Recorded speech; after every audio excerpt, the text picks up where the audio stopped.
Hi, and thank you for viewing today's webinar. My name is Mike Kuntz. I'm a Senior Solutions Architect with Amazon Web Services. Today, we'll be talking about using the AWS Cloud for disaster recovery.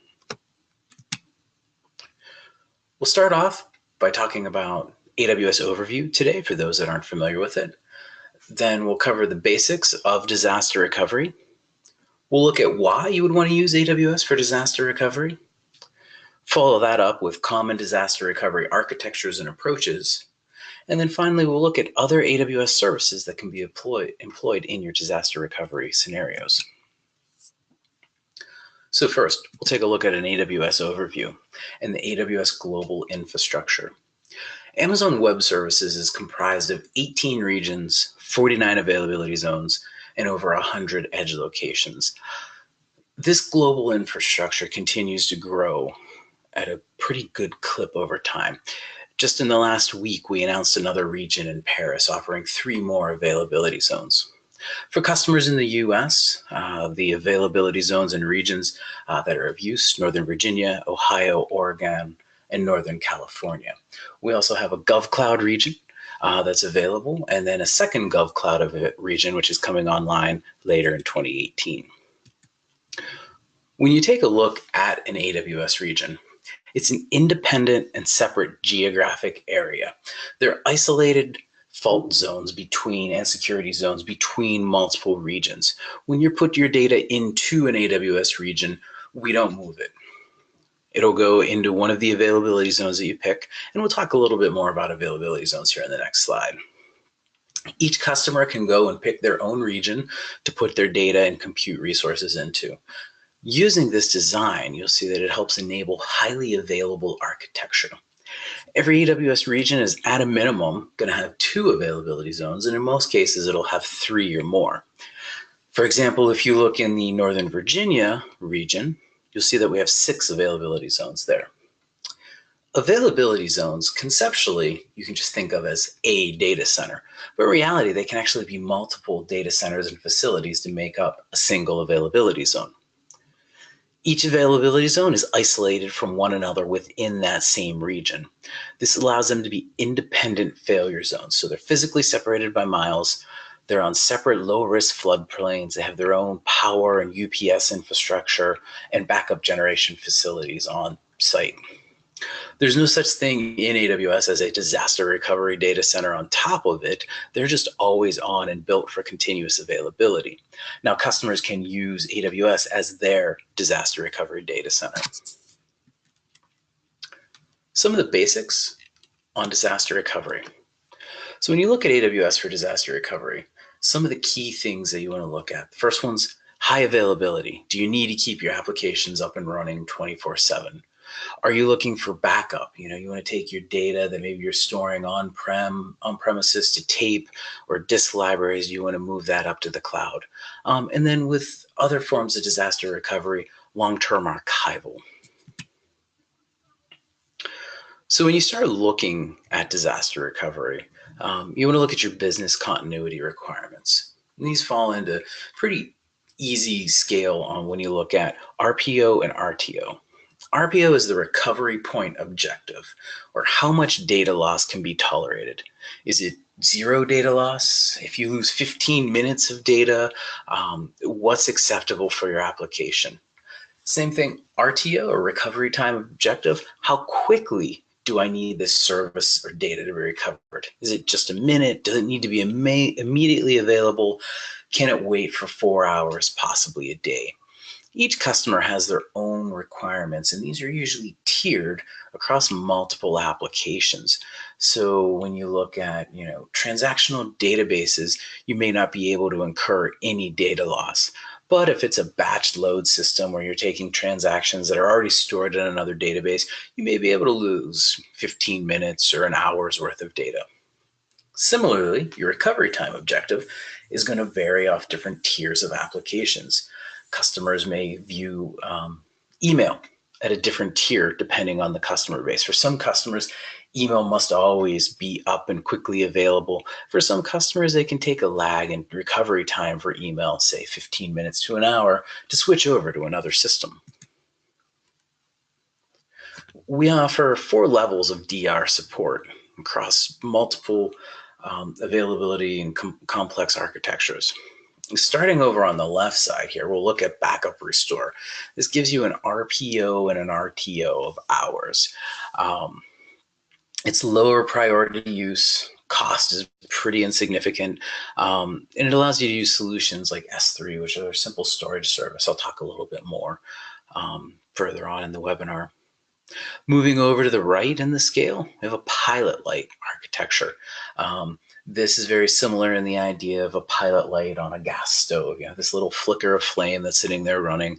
And when you need to turn all the burners on, those pilot lights help light the fire for the stove. That allows you to get lower RTO and RPO requirements, look at your core services, and then scale those up on Amazon Web Services in response to a DR event or when you want to go through and do testing. A warm standby, moving further over the right. These are for solutions that require a much lower RTO and RPO. These are your business critical services. You'll notice as we go over to the right here, the cost also increases all the way up to a hot standby, which is essentially a duplicative environment that you have running in AWS that automatically fails over in the event of a failure. Lots of tier 0, tier 1 applications that can fall into this category. You think about payroll systems, back-end processing systems for HR, in education, student information systems. Hosts of services fall into this classification, and it makes sense for customers to have a highly available hot standby across multiple sites running within AWS.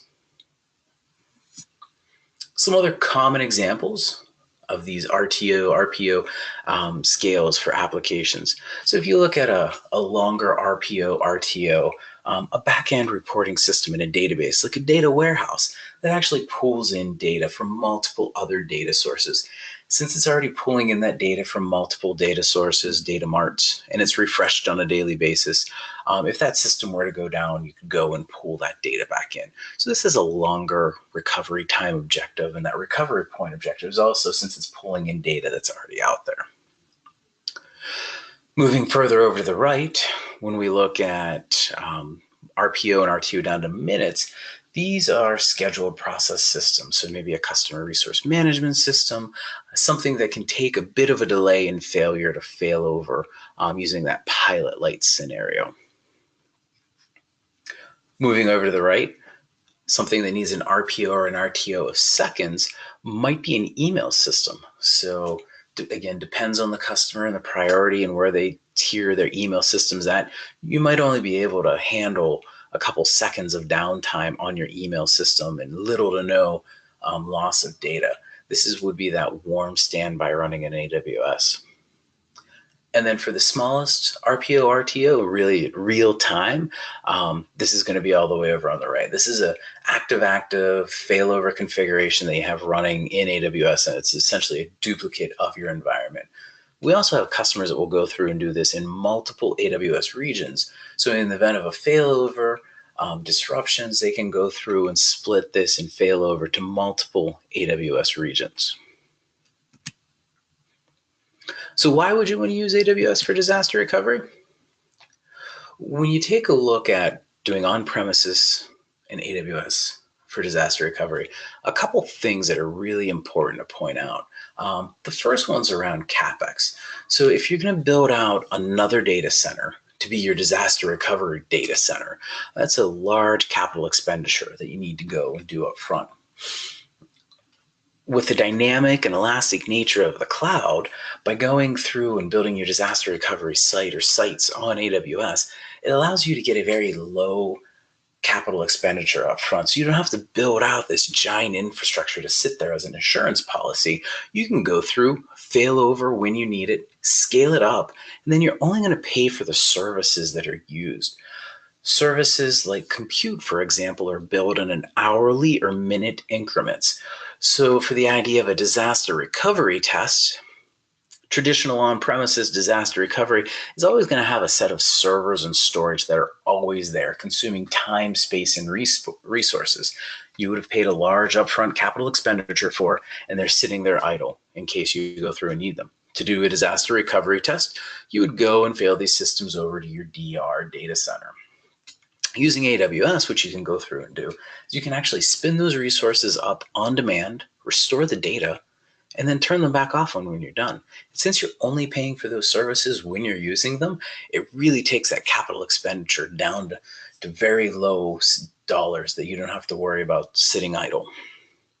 It also allows you to improve your security posture by using the AWS cloud.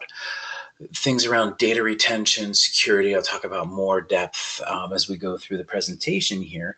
But the way that AWS is architected, security, operational excellence are our #1 priority. And additionally, with DR planning, using AWS, you can go through and scale this and then automate it. No more taking a box of tapes across campus or across the state to your disaster recovery site and trying to restore these systems. What you can go through and do is then set up automated planning within AWS and using templates such as CloudFormation, which is a text-based resource that scales up and defines your entire infrastructure. And you can go through and do this in minutes, and then when you're done, you can turn it back off. Some of the other disaster recovery services that help enable rapid recovery with AWS. So the first one we talked about, fast performance. So there's multiple disk-based storage options that you can go through and use to retrieve files or stand up with an AWS. From traditional, slower magnetic disks to fast SSD and NVMe disk drives. There's also object-based storage, NFS compatible storage, our elastic file system that you can go through and use. Another compelling thing, moving to the cloud, getting rid of tapes. There's so many customers I talk to that have rooms dedicated to rows and rows of tape storage and then offsite tape storage facilities that they then duplicate these tapes and send them off to. You can go through and eliminate tapes completely. You can eliminate the cost and the headaches that are associated with tapes, whether it's things like the handling of them, retrieving them, or how fragile they can be. If you ever dropped one on a corner and watched pieces of plastic go fly over the place, you can actually eliminate this whole thing by moving your DER and business continuity to AWS. Compliance is another really important factor of disaster recovery within AWS. Multiple ways that we allow customers and help them meet their compliance needs. So whether it's security control matrices that we point out, the individual controls that are in place, or SOC reports, and then also tools around locking and vault locking archival data. For example, we have a service called Glacier. You can move your data in for backups, remove them from tapes, store them in Glacier. It's at 0.4 of a penny, so really cheap, highly durable, 11 nines of durability. And then you can go through and actually apply what is called a vault lock on this. You can go through and set the parameters on this vault lock to say that it cannot be deleted for a year, or whatever your retention needs are. This is great for multiple compliance platforms out there that have a requirement to retain data for a certain amount of time. It's a write once, read many times media that you can go through and use within Glacier. And again, at 0.4 per gigabyte per month, very cost effective. Another key feature of moving to the cloud is elasticity, the ability to go scale up and use as many resources as you need or can consume. We have customers that will go through and spin up thousands to millions of individual CPUs for their infrastructures and then scale them down when they're done. This elastic nature of the cloud really is powerful, in that you can go through and automate, scale up your DR testing as many times as you want, and then scale it back down. For anybody that's gone through and done DR testing, when you go through and you do it, maybe if you're lucky enough to do it quarterly or even once a year, you find a lot of problems. Those problems, hopefully you fix and you don't have to use if there's ever a production outage. But by using the elasticity of the cloud, you can go through and automate these DR tests on a very regular, automated and repeatable fashion that'll allow you to identify any faults. So if you ever do need the platform to fail over, it's there and it's ready to go. We talked a little bit about security, and we'll talk much more on it later. And then finally, partners. AWS has a huge ecosystem of system integrators, application vendors, ISVs, and SIs that allow you to go through and help with your disaster recovery needs. So whether it's you need boots on the ground, people to come in and help with the implementation, or software solutions to help you move your data into AWS and keep it synchronized across your on-premises environments. I talked a little bit about security before. We'll talk about it more here. So when you're moving to AWS, one of the benefits and a reason a lot of people are moving to AWS is because of security. A couple of different reasons why we see people moving towards security. Individual compliance regime certifications that we have, our ISO, SOC reports, etc.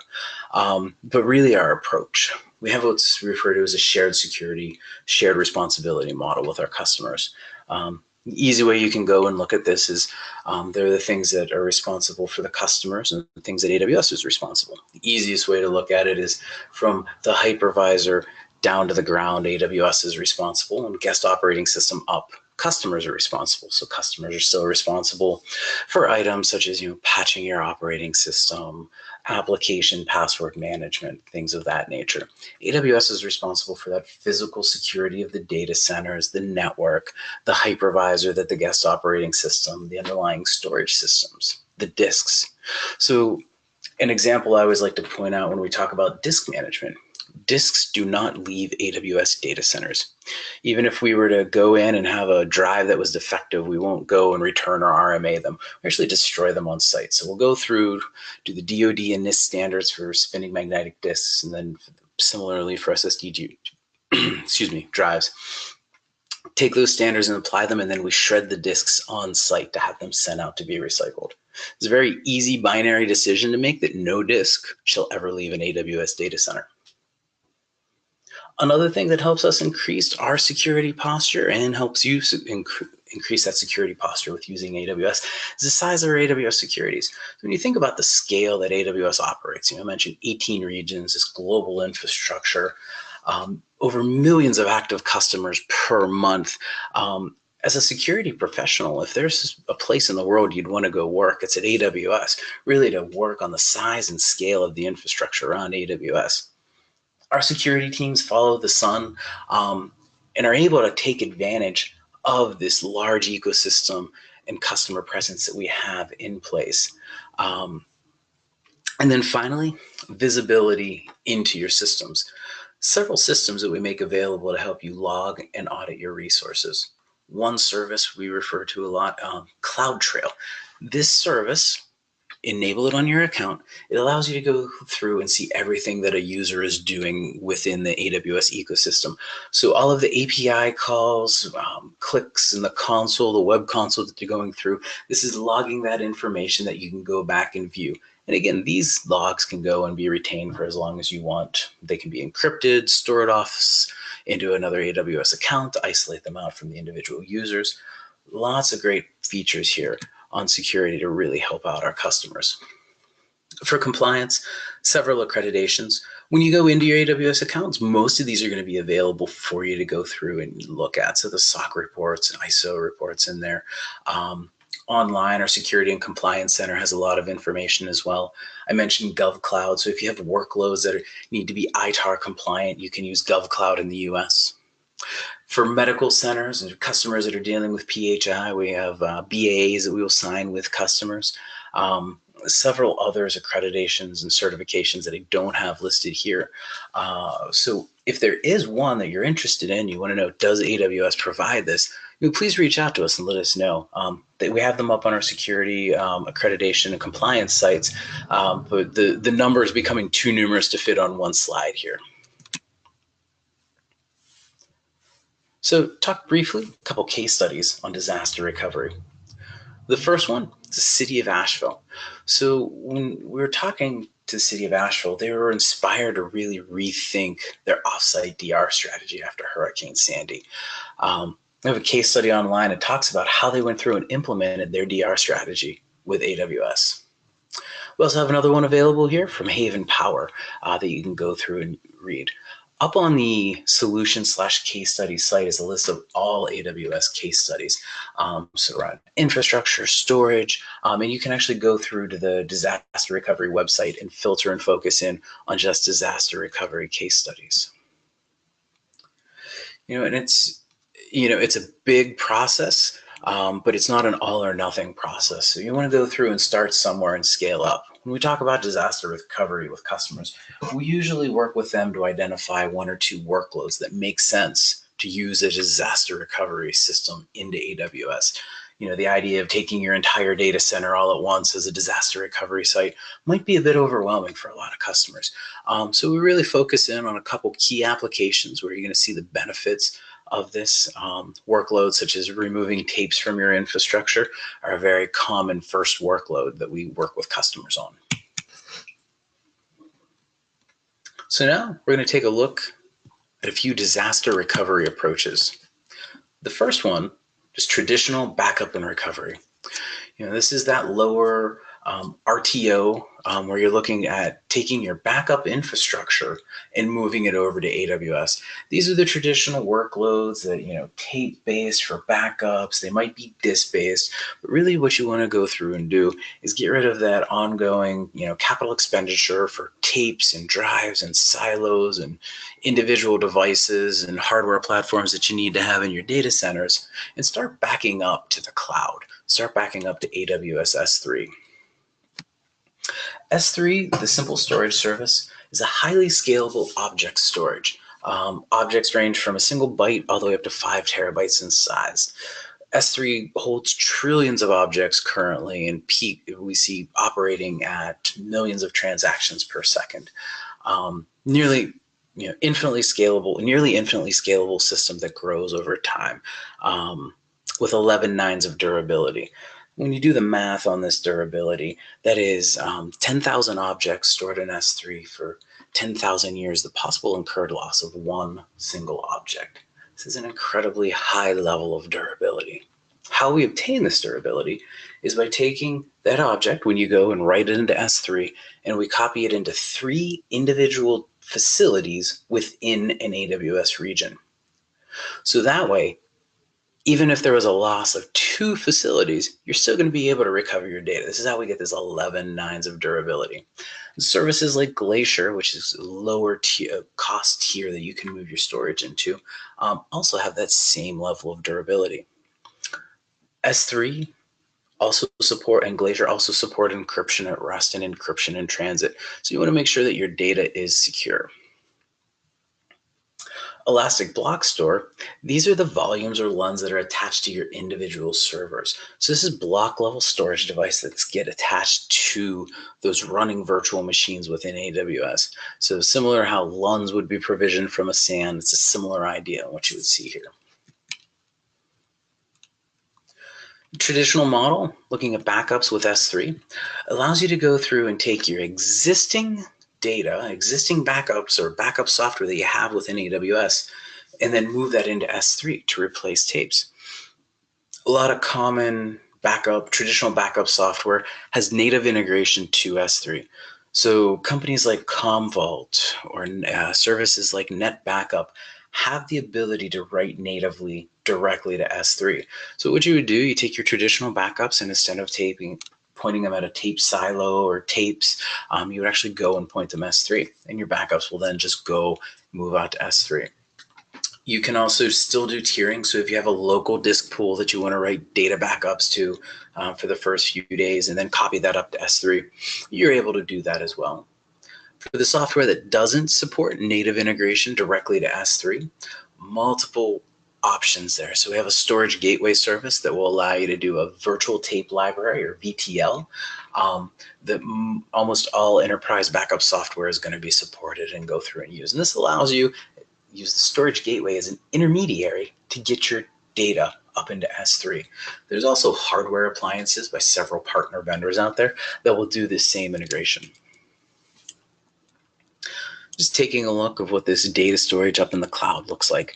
So we see here services systems running at a data center using that native database backup software to then push that data up to S3. Common databases, so if you have maintenance plans or RMAN backups that are pushing data out on the disk, you can also use those and funnel them up into S3 for backup recoveries. Another thing that you can go through in terms of backup and recovery are to store Amazon machine images for the server operating systems themselves. So similar how on VMware it has a VMDK, which is that file that holds the configuration and operating system information. An Amazon machine image is that golden base image of an operating system that you go and launch your virtual machines off of. You can go through, launch a new virtual machine, which we refer to as EC2, Elastic Cloud Compute. You can launch one of those virtual machines and then save a new image from that. So you can go through, install your software and application, and create a new base Amazon machine image to launch your guest operating systems off of. During that DR test, you would go and launch your machines from that Amazon machine image. And then you could also pull that backup information that you stored in S3 back onto those systems using recovery tools or automation, several different options on how you can go through and do this recovery. Now we're going to take a moment, talk about Pilot Light.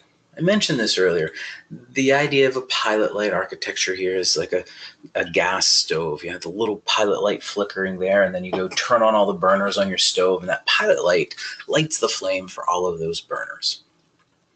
This is really suitable for customers looking to get a lower RTO and RPO requirement, but still not wanting to spend as much as a fully highly available system might cost doing in a DR or HA availability.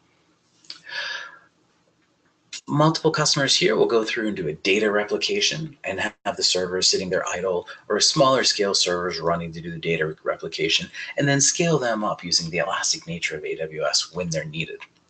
There's also several third-party options that exist out there. Cloudendure and Resemi are just two of several different third-party options that are out there that allow customers to go through and do this data replication off of on-premise and then into AWS. When you're going to go through and design this pilot architecture for your systems, you're going to build these individual resources around the replicated data. So you're going to only keep that pilot light, your databases might be on there on a regular basis to keep the data replication going. Web servers, application servers may be sitting there off or idle as they aren't storing configuration information. And they'll go through and they can be booted when needed for a DR test or for a DR scenario. You can also go through and scale these servers up vertically or horizontally, as many as you need to go through to meet your needs. Not uncommon for customers in a pilot light DR scenario to have a very small server, say 1 CPU and 2 gigs of RAM, just there for the purpose of the maybe replication or state information.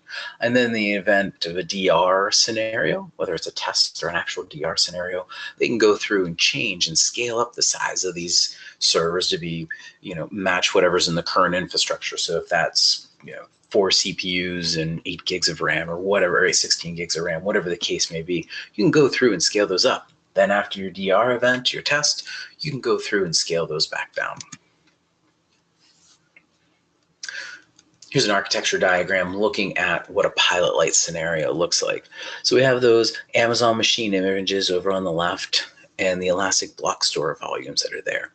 That data is being backed up to S3, and then on the right, the co-location facility or the on-premises workloads, it's actually taking and backing that data also up to S3. And then there's a database server that's doing a real-time synchronization of data between on-premises and then up to AWS. Once a DR event is initiated, those running instances are then turned on or scaled up to meet the needs. This allows you to go through, we see here, the stopped instances, you're not paying for them. When the DR situation is initiated, you then would go through paying for the resources that are used, and you can go back and stop them again whenever you're done. The next common DR architecture we're going to talk about is a warm standby. What this warm standby is, it's a replication of data and services in the cloud that'll ensure a full failover if needed during a disaster. This is suitable for those requirements where you have a much lower RTO and RPO in minutes. Core business critical functions are what are going to be falling in this warm standby category. But there is a higher cost for doing this scenario as you're running a duplicative environment or near duplicative environment of what you have on premises. In the architecture diagram we have here, we show on the left, the on-premise active production workloads are running. And then over on the right, that same production workload running within AWS. Down at the bottom, you see the data replication is running over a product called Direct Connect. So when you want to connect your data center to AWS infrastructure, you can go through and create a site-to-site VPN tunnel, which is like a traditional B2B tunnel, or you can use Direct Connect. AWS Direct Connect is a service that allows you to do direct fiber from you to an AWS facility. Options range from 1 and 10 gig ports that you can go through and connect in at. You can aggregate up to 4 10 gig ports on a single link aggregation group. If you need smaller than 1 gigabit per second direct connect links, several partner options out there through major carriers that'll offer increments from 50 megabits per second up to 500 megabits per second.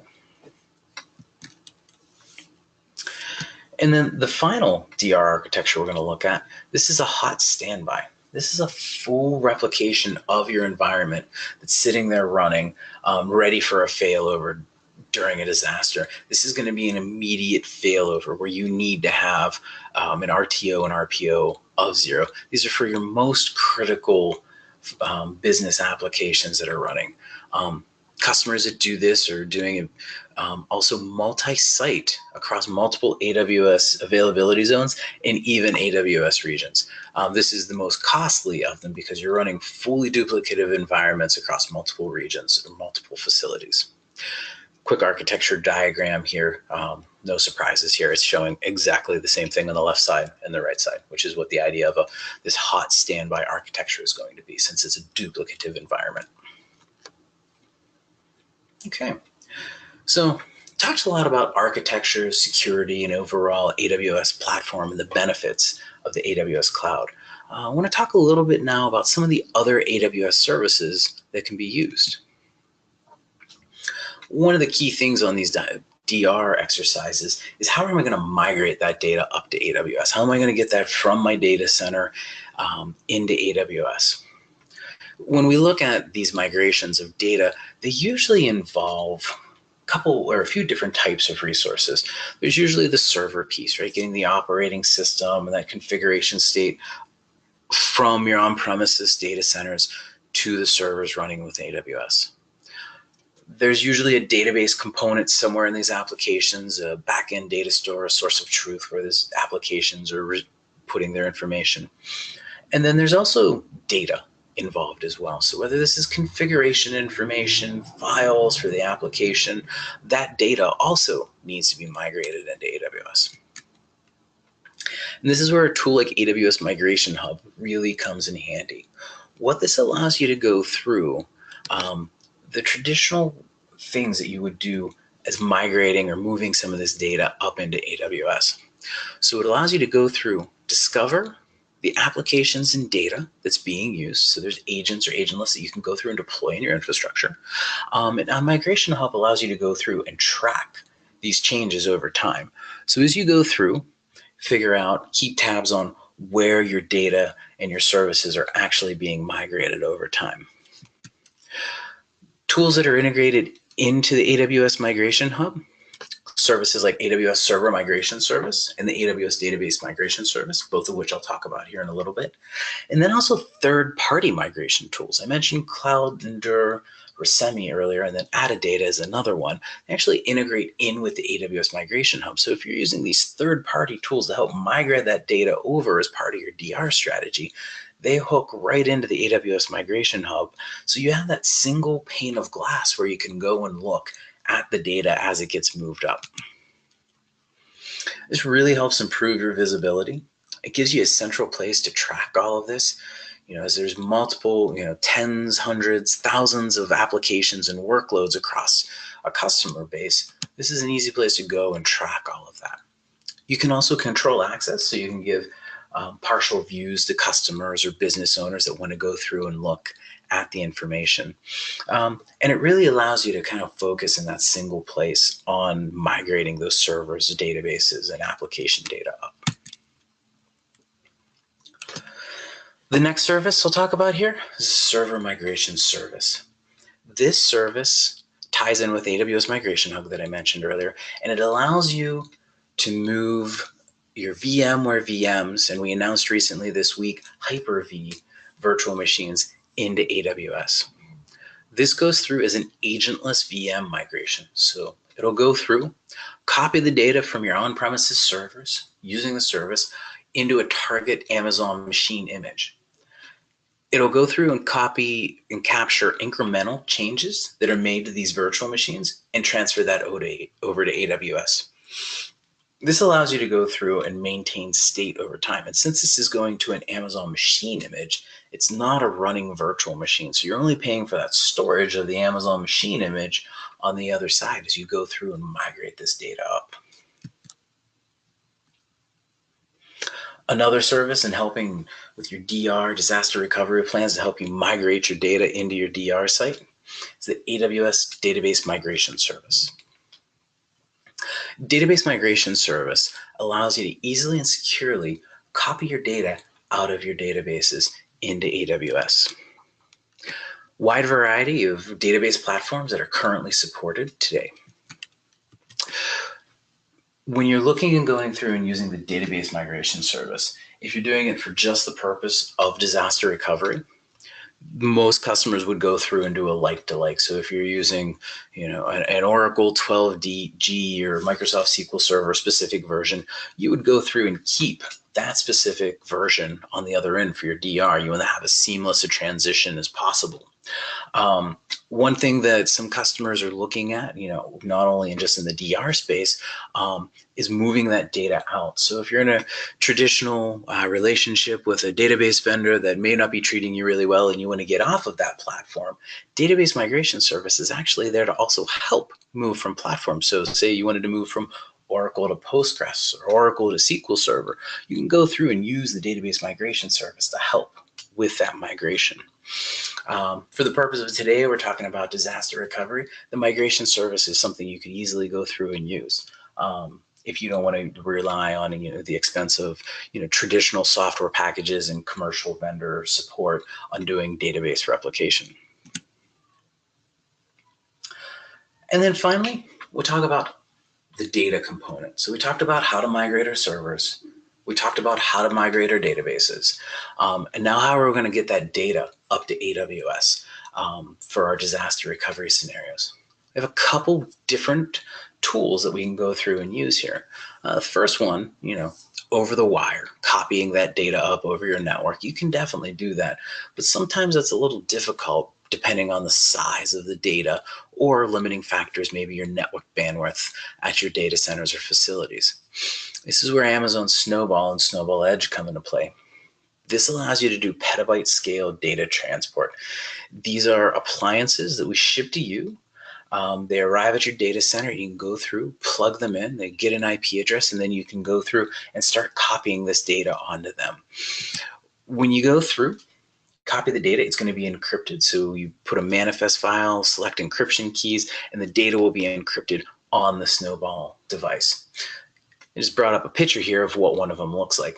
See in the front, we have a Kindle e-ink shipping label that's automatically filled in for you. So whenever you're done, you literally just have to unplug the network cable, close the lid, send in the service request in the console that you want to have it picked up by the carrier, and we autofill the shipping label for you. So you don't even have to worry about this. These cases are tamper resistant. As I mentioned earlier, all the data is encrypted. So as soon as it leaves your facility, while it's in your facility, the data is encrypted. Once it arrives into AWS, we then go and drop this into an S3, all that data in an S3 bucket for you. And it's pretty easy and simple to go through and do. Here's a walkthrough on how you would go through and create an individual job. So you'd log into the AWS Management Console. You click on Create Job, put in your address, shipping information, and then we'll send you the Snowball device. It'll arrive on your facility, and once it arrives, there's no charge until it actually arrives. When it arrives, you have 10 days to load the information on, and there's a small fee of, I believe it's $200 for 10 days. You can go through and extend it for longer if you need, but really the benefit of the small price is you want to go through, unload that data, and get it shipped off site. Once the Snowball has arrived, you go through, plug it into your network. It'll configure and set an IP address, and then you can go through and start copying data onto the Snowball drive. So common scenarios we see here, customers that are looking to get out of storing tapes. There's a lot of information on tapes, and you might want to pull that information. Instead of transferring all that over the wire, over the network, and bogging down your network infrastructure, you can unload all of this data off of tapes onto a Snowball, put those into AWS S3, and use that as a seed for your backup infrastructure. After you have all this data copied on the Snowball, you then go through the shipping labels updated, and we copy the data into S3. It's that simple. So taking a look at how fast it is, small chart here that shows the amount of days it would take to transfer 250 terabytes via the internet with typical utilizations and link speeds. We see here on the really bad side at 150 megabits per second, which is a decent size internet connection for a lot of customers. It's at only 25% utilization over a year to transfer 250 terabytes. That's a long running job on the network to go through and keep track of. For around $200 in the US for using a Snowball, you can go through and transfer that up within a couple days. Sliding over on the left side here, we see potential best use case, 75% utilization on a 1 gig link. It's still over a month to go through and transfer that data.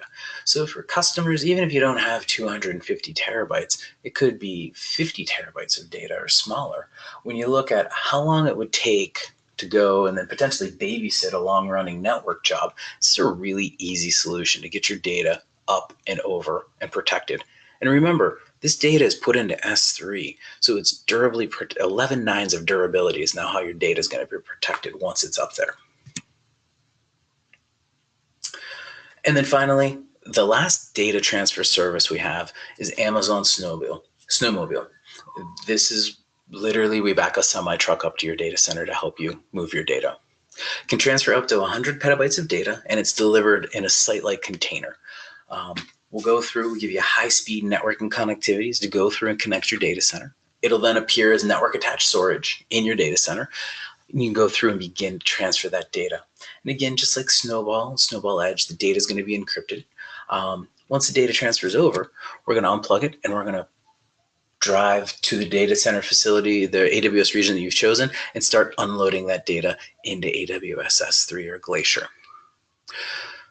The service also has dedicated security personnel, GPS tracking, and alarm monitoring, video surveillance, and optionally even a security escort if you want it for while your data is in transit. We have a couple of really cool videos online of customers that have started to use AWS Snowmobile to transfer their data out of their data centers and into AWS. And with that, the webinar concludes. I'd like to thank you for taking the time to go and view this today.